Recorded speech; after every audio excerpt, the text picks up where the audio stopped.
I'm Michael Kohler. I'm from Fuse. We build weird stuff. Anyway, we're going to talk about the bad old days, not the same color, the invention of color television. But I'm not actually going to explain any of this. I'm going to tell you to go on YouTube and find the Technology Connections video about how color television works. The one part I want to talk about is the way it worked was all very mechanical and analog. The waveforms drove the actual position of the electron gun in the CRT, and if you held a magnet near it, the whole thing would go haywire because it was like never designed to deal with that kind of interference. But what did we get from analog video that we still deal with to this day? We have coaxial cable invented by this guy, Oliver Heaviside.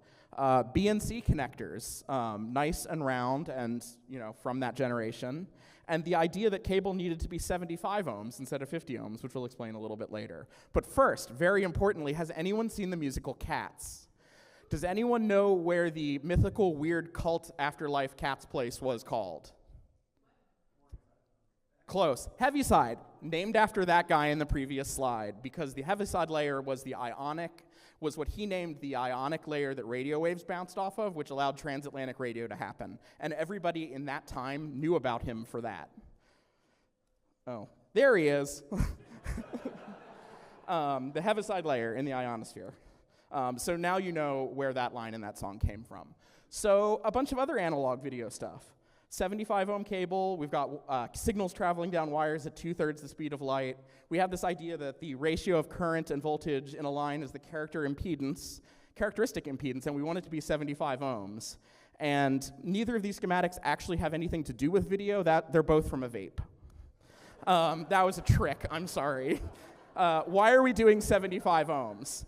Because Bell Labs did a bunch of research to figure out how they could best send telephone signals down long lines, and they found that varying that characteristic impedance allowed them to have more power or less power at a higher voltage or a lower voltage, but most importantly for us, around 75 ohms, there was less attenuation, which is degradation of the signal. So the video people, barely making their television work, wanted 75 ohms to have the absolute least amount of signal degradation, whereas a lot of scientific instrument stuff and radio stuff used 50 ohms because it allows them to work at a higher power. So there's two kinds of BNC cables you can buy, 50 ohm and 75 ohm, and the world is terrible. So what makes a good cable? You have the insulation, the shield, the dielectric. This is what Mr. Heaviside invented. It's, yo dog, I heard you like cable, so I put a cable inside a cable. And that really helps with interference if you're going a long distance, because the interference from the outside affects both parts of the cable similarly. But there's also this dielectric thing in the middle. And the cool thing that Belden discovered much, much, much, much later, the company that makes cable, is that if they inflated the dielectric with nitrogen, they got significantly longer distances in their cables. So one of the advancements that made 12G SDI possible is nitrogen-infused cable. So I like my cable like I like my coffee, thick and filled with nitrogen. Stickers available after the talk. So that was old television. We need to make it digital because the way they were doing color television back when they invented color television, while it worked, it was basically like a paint-by-numbers picture. You had a few colors splashed over a black and white thing and kind of mangled together in the TV set at the last minute. It was not very good, and it looked pretty janky. So they needed a way to losslessly send digital signals around their television studios. And their television studios already had all this really awesome coaxial cable with 75 ohm BNC connectors on it. And they definitely didn't want to take that out, because whoever wants to redo their infrastructure? Nobody. So SMPTE, in 1989, came up with 259M. This is bog standard SDI. There's all these words that define what the spec is. It doesn't really matter what they are, because we still use this to this day. We just have slightly different levels and targets we have to hit with these rise times and amplitudes and overshoots. But it's this idea that you're finding a better way to send a better signal down the same old crappy cable you had in the Eisenhower administration. So we have this idea of chroma subsampling, which you all know all about because you've seen one of my presentations before. But it's this idea that you're doing all this nonsense math, and you can reduce the amount of signals that you have to send because you can recycle your Luma channel to send your chroma data. But we don't want to talk about the math. We really just want to get an idea of how much data this actually is. So we have this stunning 720 by 525 frame at 29.97 frames per second because color television. And that's like 270 megabits per second, which compared to analog television from before is like 10 times more data. So what happens when we just try to shove that much data down a cable that's 75 feet long? We're going to, this is the part where it's going to be impossible because I don't have 3 hands. We're going to look at this beautiful square wave. And this square wave is going through this lovely 3-foot piece of cable. And you can see why it's called a square wave, because it's square looking. But I have this longer cable, which I'm going to plug into the signal generator. And this is the interactive portion of where I frustrate myself with BNC cables. And you can see that with a 75-foot cable, it looks pretty square. That's awesome. But this signal is only at 10 kilohertz. And that's pretty slow. If we go to 10 megahertz button, and hit automagic mode, our scope will show that it looks lumpy all of a sudden. And that's one of those funny things. The faster you send a signal through a wire, the less likely the transition is to be nice, sharp, square, and easy to read. So we say that this is a digital signal. It's either a 1 or a 0. But where does the 1 start and the 0 stop? We kind of have this slopey thing. We kind of have this lumpy thing. Signal going through wire is always getting degraded, and that's a bit of a mess. So how do we fix that? Video data is, I guess I should hold the mic during this part. Video data is really bad at being transmitted. So one cool feature about SDI is there's not actually a separate clock from anywhere. It's self-clocking. It's a single cable. The clock is built in with all the data. And you might think, that's awesome. I only have to plug in one cable. But also, now your system has to figure out what bit is the 1, what bit is the 0, what part of the wave it's looking at every single time. And when you get waves that get lumpy and bumpy and awful, how does it do that? And part of the problem is that repetitive data, like that square wave, it's really hard to figure out where one thing starts and the other thing ends because they all look so similar. So clock recovery is this idea of looking at the edges to determine what bits are part of what part of the data. And if it can't figure out which edges make up that part, you end up with this thing called clock slip, where things drift and you're looking at the wrong part of the image. So SMPTE, being SMPTE, came up with the scrambler. And the scrambler takes all of the data in the video and it randomizes it through this big, scary polynomial that's written on the piece of construction equipment. And I'll be the first to admit that I really had to spend a lot of time reading to figure out what to do with that, and I still don't really know or care. But the idea of the scrambler is it takes this really regular data. Imagine you're sending an entire black frame and every set of pixels looks like every other set of pixels. We don't want to lose track of where we are in the signal. And what it does is basically like the bar song where you have 99 bottles of beer on the wall and you take one down and pass it around. But this time you take one down, you run it through that crazy function, and it's going to output a number that is statistically more random than it was before. But at the other end, it's very reversible, so you can always get your original signal back. I wouldn't recommend learning anything about linear feedback shift registers. We don't care, but this is what SDI is doing to every single pixel in your video. It's going through this completely reversible process of shuffling bits around to make the 1s and 0s more random. Now, of course, it's not a phase, Mom, I'm just edgy. Those are the edges in the signal transmission. We can't actually send that data down the wire because all of a sudden there's too many edges. And if we have too many signal edges like that, the signal becomes DC biased, which is yet another problem. If all your things were 1s and not enough 0s, your line, the measured voltage on your line would increase and your impedance would decrease, and you would have a new problem with your cable, causing the signal not to work. So we actually need to come up with another transmission scheme that reduces the transmission, reduces the number of changes between 0 and 1, and that is called NRZ inverted, or non-return to 0 inverted. So again, I don't need you to know how any of this works. I just want you to know that this is always happening. And I have a lot of people I work with who tell me that SDI is simple. And SDI is actually a crazy train. So like the eye of the tiger. This idea of what we were looking at on the graph is called a signal eye, an eye diagram. And the other Survivor album covers I didn't use were this one that's a vector scope and this one that's a TV screen. So everything back then was about like weird television signals and stuff, not just the tiger. So an eye diagram on an analyzer looks like this. And I guess you can kind of see the eye of the tiger in there that I was showing in that first slide. And to interpret it, we think of our signal as a square wave, perfect set of ones and zeros. But actually, they're kind of lumpy, so they get a little weeble wobbly. And what happens is, depending on which one's a 1 or which one's a 0, you never really know. So you kind of see both of them at the same time because the signal's coming into the analyzer so fast, it shows you both waves at once. It shows you the ups and the downs overlaid onto one another. And as you overlay them over time, they're not exactly ever perfectly in exactly the same place. So these stack up, and they show you this eye pattern. So a variation in timing, known as jitter, is when the thicknesses of the lines on the scope increase because your signal is a little bit sooner or a little bit less soon, on the order of nanoseconds or whatever. And, I had one more. So this is what the screen on a really fancy Fabrics video rasterizer looks like. It has these jitter thermometers at the top, which is telling me how much jitter I have. It's measuring it based on previous versions of the signal and constantly comparing it to itself. It has these two slopes, the rise time and the fall time, which is showing me how long it takes my signal to go from a 0 to a 1 or a 1 to a 0.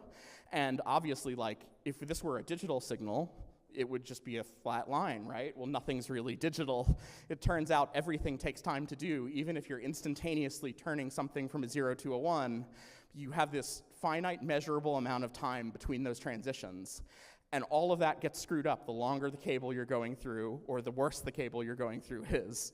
So one of the things this instrument aims to do is show me how this signal looks at one end of a cable or another, or after a specific device.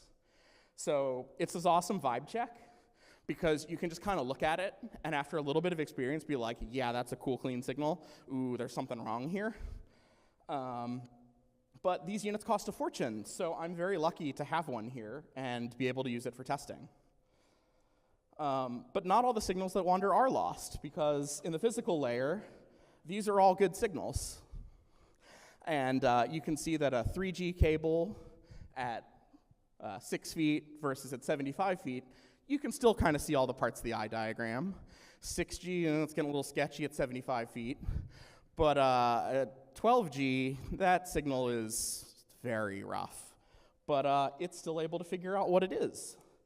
And that's because we're able to analyze the jitter. I probably should have put this slide before. But anyway, jitter is any deviation in periodicity of the signal. So that's the signal wandering earlier in time or later in time. And here are the 4 horse signals of the apocalypse. These are all things that'll screw up your signal. So crosstalk is when you have some other device that's creating some kind of electrical signal, known as the aggressor signal. Those are their words. And the victim signal, that signal is injected into it. Noise is when you have some unwanted signal that is not from any source that is yours, it's external to your system, that's screwing up your beautiful perfect square wave. So you see I've got the beautiful perfect square wave at the top, and it has had noise applied to it, and now it's a noisy square wave. Insertion loss, those are fiber optic meters. This is a concept you hear a lot about in fibers, like every time you make a connection, how much is your signal degrading? And then, of course, there's reflection. If you send a big signal down a line and there's some piece of equipment at the other end, if anything bounces back to you, and if it's negative or whatever, that becomes a reflection. And we have that problem a lot with SDI, and we don't know it. One of the problems with certain devices is if you put a really short SDI cable between them, the reflection might actually, that was a reflection. The reflection will bounce back into your transmitter and cause all kinds of problems. So there have been, Xbox on. Well, I guess we're going to do this the manual way.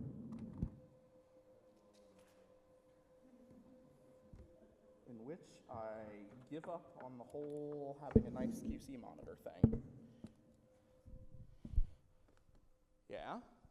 Oh, come on. Yeah, it's like showing me a quarter of the screen. Yeah, that's the new feature. Yeah, I love this feature. How do I even get that back? Change entire screen. There we go. Crosstalk. Who knows? That could have been anything. But anyway, yeah, sometimes if you have a cable that's too short, you're getting more reflection on it, and a longer cable will actually make the problem go away. So that's terrifying. So the way digital video works, I wanted to figure out how they make this reliable, and the answer is they have fancy electronics nowadays that solve all these problems.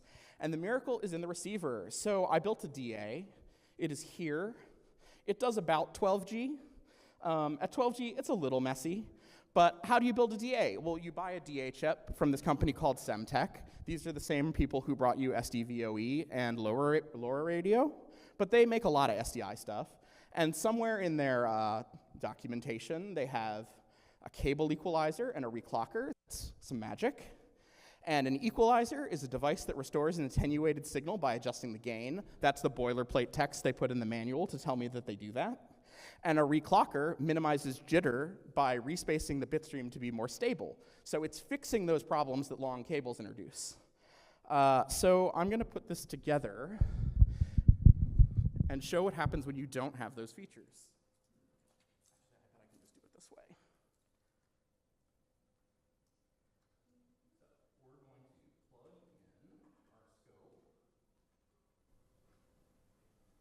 So we're going to plug in our scope. Well, maybe I had some way to split the signal. Oh no, that's the input side. Great. Okay. That's you.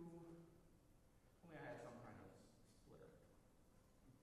And for extra good measure, I have to go plug into, maybe I can make this thing work just without the DA. Yes! Okay, at least I can switch signals now. That's like an improvement. I just don't have my QC monitor, so I'm gonna have to like awkwardly look like this. So this is the signal going through the DA, being amplified, and going back into itself. So I'm able to analyze the signal that I'm sending out. I'm sending out that 3840 by 2160, 5994, 12G bouncing box test pattern generator thing. It's very cool looking. And the thing that I can't show you because I don't have the switcher now is my DA has some software. We represent Black Tragic, we're not Black Magic. And my DA has two very important features. I can turn off the cable equalizer, and I can turn off the reclocker. So I'm going to disable cable equalization, and the signal is gone. Now, if I were to go back into the analyzer here and go to a easier signal to clock,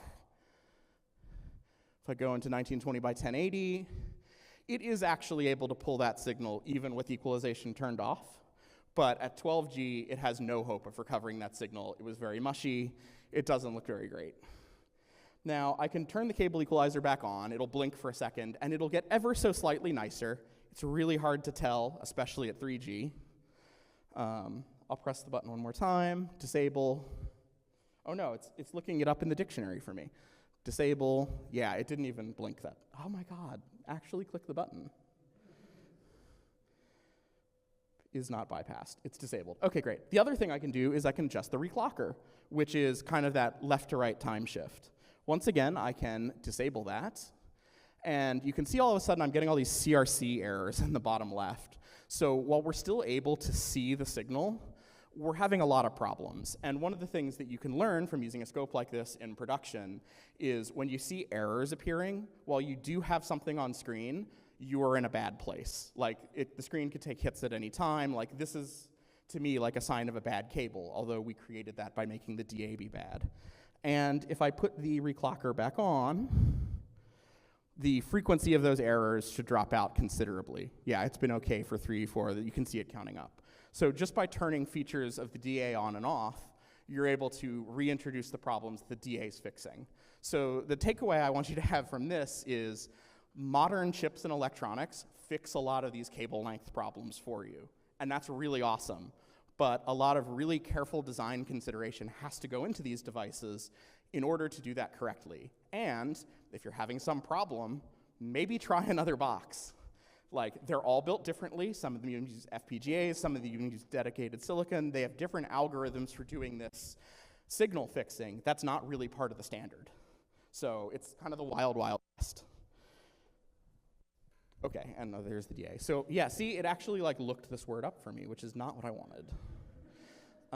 We go back to the presentation. So the whole thing that led me down this rabbit hole was this idea of the SDI pathological signal.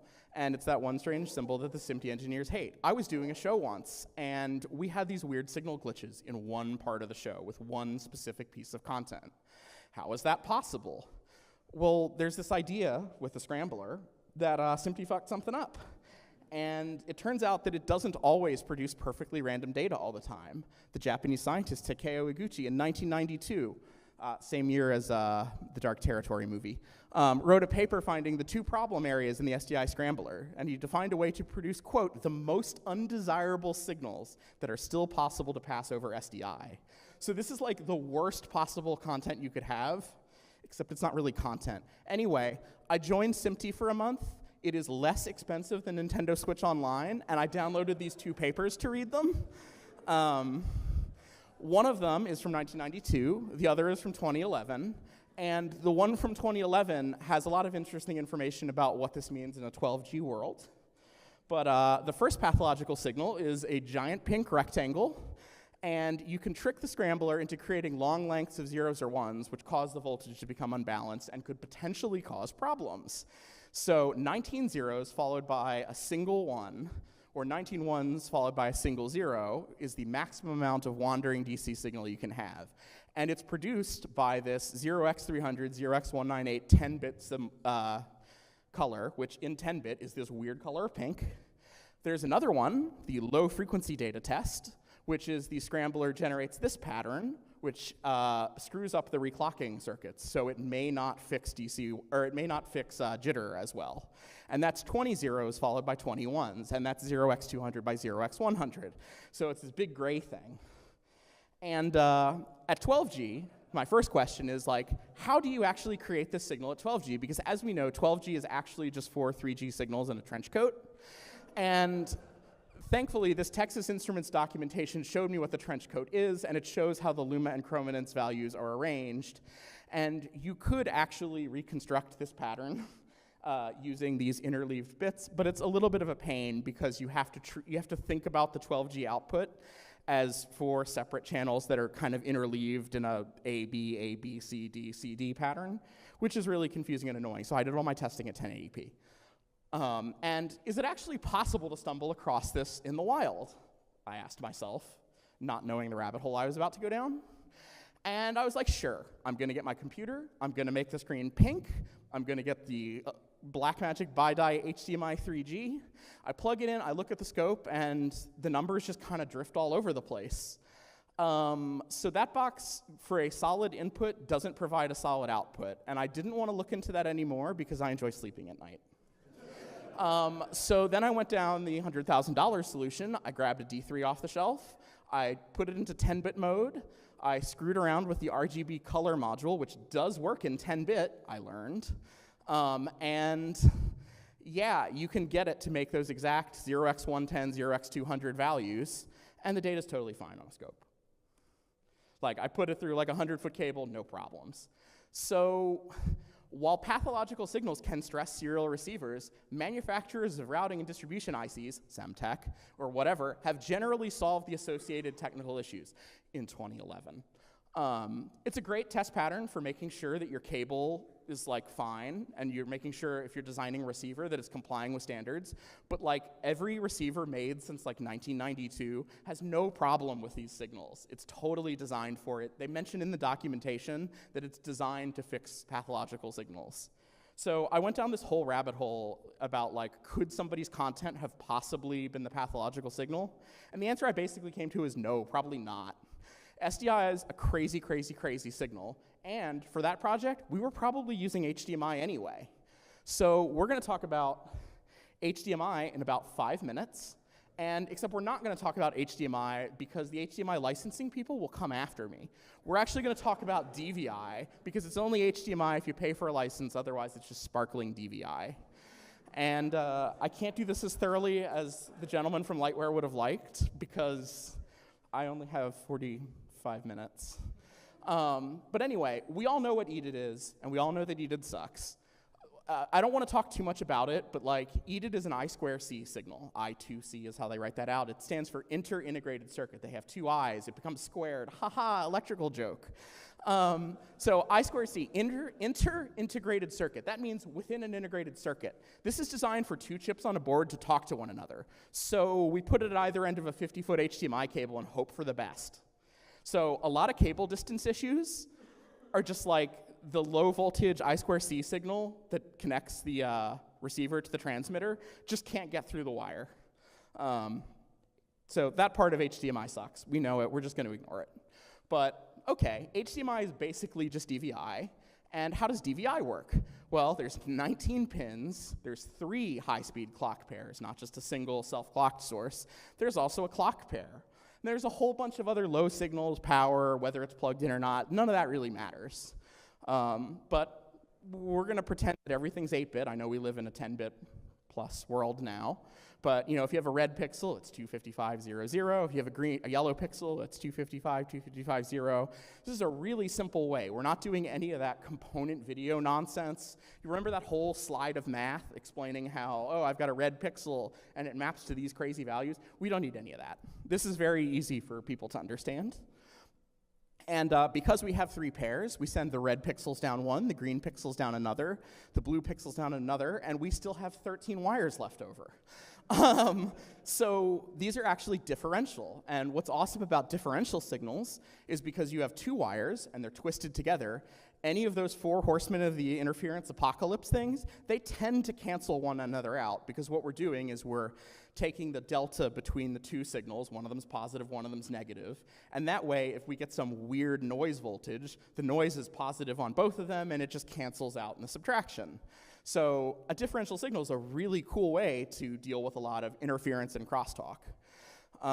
It minimizes the effect of noise, and there's also a shield of copper foil or metal foil or whatever around each pair of wires. So you're not going to get noise from the other wires in the cable, which would be crosstalk from our charts.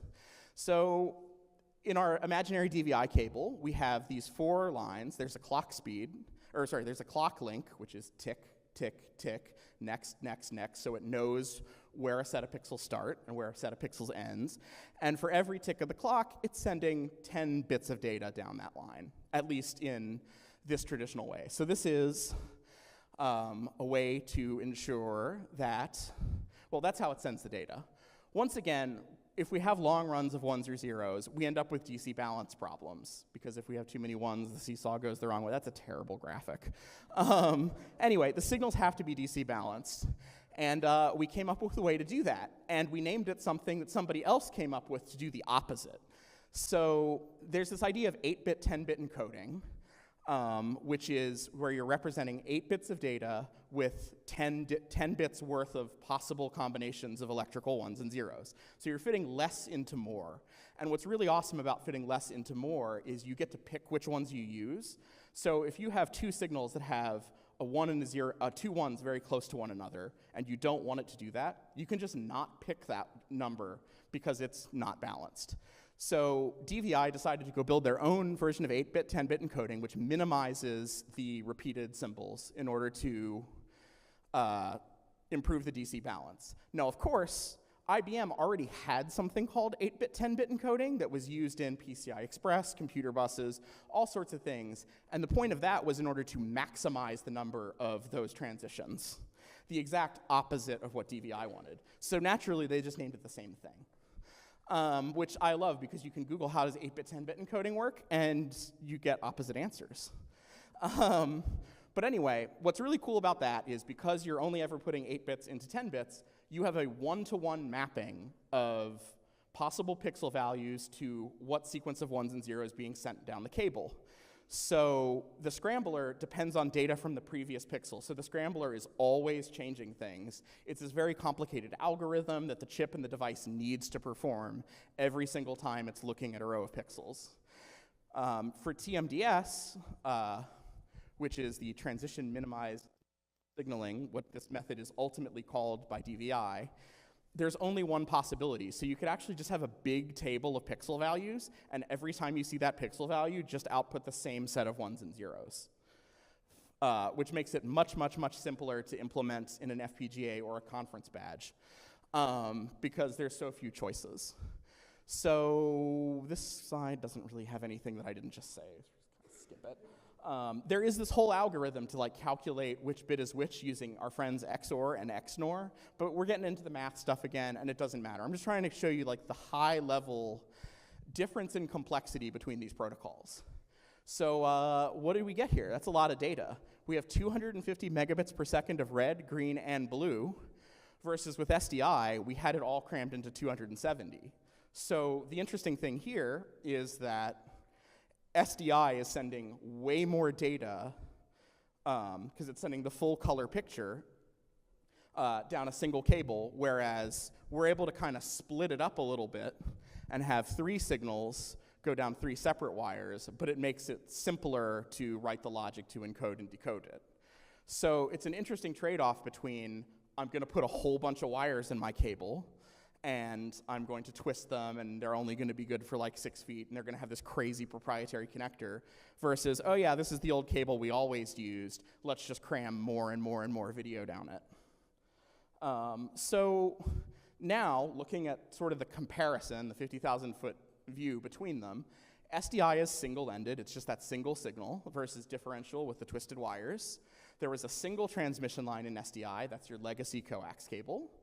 And versus the 3 transmission lines in HDMI, in addition to the clock line, because SDI is self-clocking, and HDMI definitely is not. The scrambler in SDI, which is a very complicated thing that supposedly introduces statistical randomness, but as we've discovered, has at least 2 faults in it. He said there were more, but again, it doesn't really matter.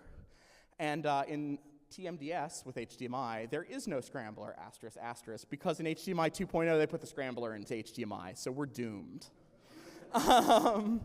And in SDI, there's this weird legacy blanking non-image signal stuff that I didn't talk about, and that gives it time for the cathode ray gun to move back to the bottom of the screen, or the top of the screen, and continue scanning again. And in HDMI, there's this weird legacy blanking non-video image signal to allow the cathode ray gun to go back. When was the last time we had a cathode ray? Oh, yeah, both these signals still have all this weird non-video data that they need to send. So that's cool. If only there was some modern future standard that doesn't do that. So for people, when I'm talking to people in the shop or whatever about why they're using some kind of cable or whatever, SDI is good for long distances. HDMI doesn't really do that. It was never meant to do that. SDI is this single simple cable that we've been having since the 50s. And we have this crazy plastic molded, gold coated 19 conductor HDMI cable, which in order to put on your device, you have to pay a licensing fee for every single connector. And I don't even know who I would talk to about that, because I'm somebody with a soldering iron. So that's kind of weird. But every device in the world probably has an HDMI connector on it. It's really funny. It's one of the reasons that HDMI stuff can be so cheap is the power of manufacturing. They're just making the chips, they're making the cables, they're making the connectors. Whereas with an SDI device, it's professional, and it's expensive, and it's broadcast quality, which means it's 422. So one of the cool things is it's a really interesting set of trade-offs, because there's good things and bad things about both of them. You really want to make sure you're using the right tool for the right job. The HDMI licensing thing is totally crazy. And SMPTE, it's cheaper than playing Mario Kart online. So in conclusion, which signal do you not want to do? Depending on how you write it out, both of them are crazy. And maybe this is the reason everybody wants to move to IP, because IP is also very cheap, ubiquitous, everywhere. You can buy anything you want. It's being mass-produced for all sorts of data center use, whatever. Distance is, I think I have a slide about, nope, I don't have a slide about that. Distance is pretty much a solved problem with IP stuff. You just put in fiber, and the fiber stuff is cheap and readily accessible. And the IP for building FPGA stuff with Ethernet or the IC chips, I can just buy Realtek chips. I can put a network card on anything. Like a lot of the problems of HDMI or SDI, network-based solutions don't have those problems. But of course, they have other problems. You know, you get the classic video engineer, well, I don't want to have to be a network engineer in order to do my show. And it's like, okay, like, why not? Like, you want to learn about the polynomial for SDI? No, nobody wants to learn that. We just kind of pretend it's not there. Oh, do you want to know about HDMI's licensing? Well, they're not really building the products, so it's not really their problem. It's kind of a me problem. So unfortunately, a lot of the weird IP transition stuff falls on the poor people who have to like deal with this new thing. But I think as the world continues, people are going to get more and more and more used to the IP world. And all of a sudden, like, as that stuff gets easier to use, you're going to spend a lot less time thinking about the network part of it and thinking about how it hashtag just works, just like HDMI and SDI, which both hashtag just work, except when they don't. And when they don't, you either go through some insane troubleshooting ritual, or you sit down with a signal analyzer and YouTube and figure out how each of these things work and realize you don't actually want to know. So yeah, any questions?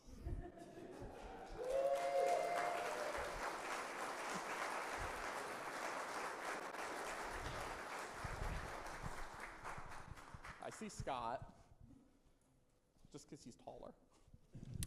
What did Blackmagic do that allowed them to become so prolific and so cheap compared to everyone else? I think one of the cool things that Blackmagic does is they seem to be very good at developing FPGA stuff. So every time a new something comes out, they just have their army of FPGA people figure out how to implement it, and they don't have to go make a custom chip, and they don't necessarily have to reinvent the wheel. I mean, sure, they're definitely figuring some things out, and every first version of the software doesn't know how to turn off the PTP clock. But like, they do eventually achieve some level of, well, stability is not the word. Consistency. It's, yeah, as evidenced by my ATEM that I'm learning how to use. Just to respond to what Scott just asked, I've asked Blackmagic this, and they say it's because of the FPGAs. They have a completely pluggable platform for it. Pluggable, I like that. Yeah. They can do anything. Hey, with the previous chart with the square wave and then the one that got more lumpy, as you said, was that just a resolution issue? If you zoomed in more on that signal, would you start seeing ones and zeros, or is it really like, you know, the Heisenberg uncertainty principle of video or something? Or a lot of it has to do with the problems encountered going through, because like when I hit the auto button, I was zooming to the same resolution of time, but between peaks. The problem is that the amount of time it takes for the voltage to increase or decrease from a 0 to a 1 or a 1 to 0 as the cable length increases and as the noise and other parasitic factors, I think is the word they would use in the cable, happen, that stuff happens slower and is less reliable. And it doesn't necessarily matter that it has that slope because the device can figure out at what point it's reading the voltage and figuring out where it thinks the slope should start. But it's just kind of showing that, like, you know, this is your signal on drugs. And instead of drugs, it's just long cables. So actually following that question, is there any way to troubleshoot these issues that you just showed for SDI besides having a Fabrics with you in your backpack every day? So yeah, I mean, there's one thing that I think, oh wait, that's not what I wanted. I mean, yeah, obviously you should get the Fabrics. That was the thing I made fun of in the last talk about PTP, where I had the commercial they had with the techno music. It's the same thing, I finally got one. Where is the I built my own DA? Yeah, it was around. No, let's This isn't actually the picture of their block diagram. There's a couple things I erased out of this one because I might be under NDA. I'm not really sure. But this chip in particular has a built-in eye monitor feature, which allows you to get a very low resolution representation of the eye diagram. And a project that I was working on that I could not make work in time for this presentation was using the chip in this DA to read the eye diagram and display it in a web page, because the chip's expensive at like 40 bucks, but like there's no reason a device like that couldn't possibly cost about $150, $200. And if something like that could exist, then we could all have a really basic signal analyzer in our bag. And that was something that I would like to try and fix, but I have not figured that out yet. So, yeah, no, so like the next version of the cat badge probably will have like the signal analyzer feature. No, I'm kidding. That would be a very expensive conference badge. It's more of a DEF CON thing. I see someone over there. Hi. Hi, Michael. When you designed this Black Tragic DA, did you remember to put a voltage rectifier and a diode so you don't fry it if you feed it the wrong voltage? The cool thing about USB-C is the connector works both ways and it provides the same amount of voltage. So most of my projects don't involve batteries. But I did have one of these where I ripped the USB-C connector off of it during testing, and that was really annoying. DisplayPort? The slides here.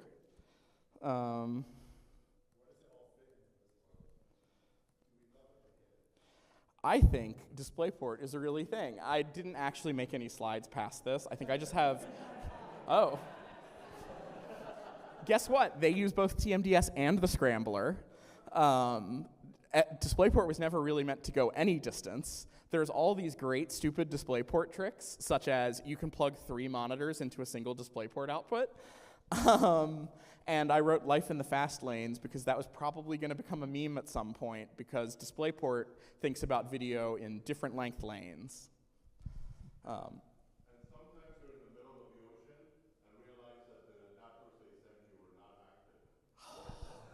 Yeah, DisplayPort's really crazy, and I do want to do a DisplayPort presentation someday.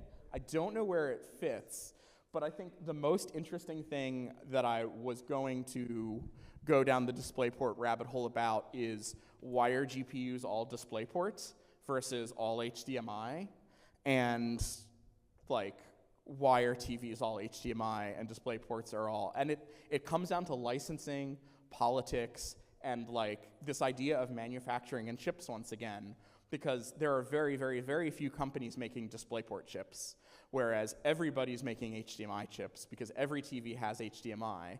But if DisplayPort's so good, why isn't it in the TVs? Well, the DisplayPort was developed by the computer people over here in Visa, and HDMI was developed by the consumer electronics people over here. And guess what the consumer electronics people wanted more than any feature that DisplayPort didn't have? HDCP. So the first versions of DisplayPort didn't support HDCP, and because of that, all of the consumer people didn't adopt it, and then you have inertia behind HDMI and not DisplayPort.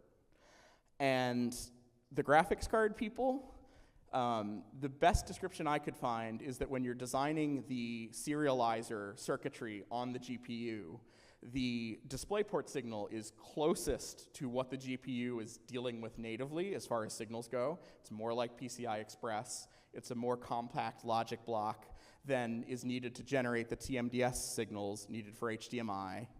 But again, you could just put a chip in there that does that conversion, and then you have to pay for all those ports. So it really does just come back to this weird licensing thing and the fact that in the beginning DisplayPort didn't have HDCP.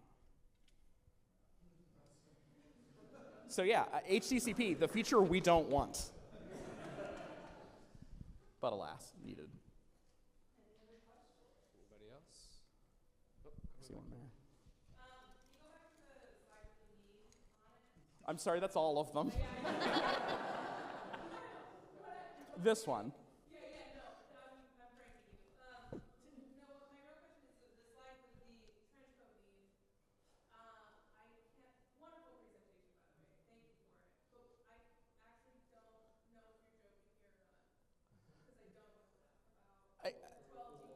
I mean, the funny thing about how 12G works is it interleaves full 3G signals in time. So there's your first, I think what they call like section, sub-image 1, sub-image 2, sub-image 3, sub-image 4. So it's taking those signals and it's sending them time after time after time, but where it samples the pixels from are in this kind of shape. So the first image is populated from every, they have a wording to describe what it is. It's like odd pixels, luma values go in sub-image 1, and then even pixel, and then odd pixel chroma values. They basically break it up. They break the 4K image up into smaller pieces and then rearrange them like one of those awful sliding puzzles. Because that makes I don't know why they chose it to go that way, honestly. I bet yeah. It almost certainly has something to do with that. Yeah. 2SI is what that is called, yes. And anyone else?